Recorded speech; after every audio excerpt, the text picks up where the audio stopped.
Welcome to சினிமெய்லர். இந்த 2017 ஆரம்பத்திலேயே நம்ம தமிழ் சினிமாவோட 2 முன்னணி நடிகர்களோட படம் வெளிவந்திருக்கு. நம்ம இளைய தளபதி விஜய் நடிப்பில் வெளிவந்த பைரவா, சூர்யா நடிப்பில் வெளிவந்திருக்க சிங்கம் 3. 2 முன்னணி நடிகர்களோட படம் வெளிவரும்போது எந்த படத்தோட வசூல் அதிகம்னு தெரிஞ்சுக்கிற ஆர்வம் நம்ம தமிழ் சினிமா ரசிகர்களுக்கு அதிகமாகவே இருக்கும்.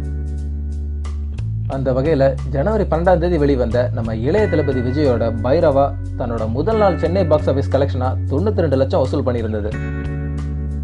இப்போ வெளிவந்திருக்க சிங்கம் 3 படத்தோட சென்னை பாக்ஸ் ஆஃபீஸ் முதல் நாள் கலெக்ஷன் 62 லட்சம்னு சொல்லியிருக்காங்க.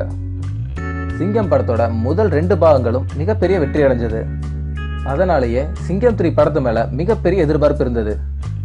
ஆனா தமிழக அரசியல் சூழ்நிலை காரணமாக படத்தோட முதல் நாள் வசூல்ல ஒரு பெரிய பாதிப்பு இருந்ததா சொல்றாங்க.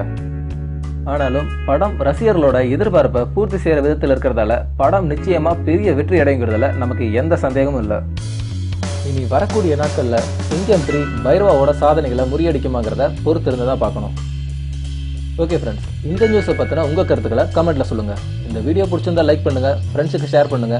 செய்திகளை உடனுக்குடனே தெரிஞ்சுக்க நம்ம சேனலை சப்ஸ்கிரைப் பண்ணுங்க. நன்றி.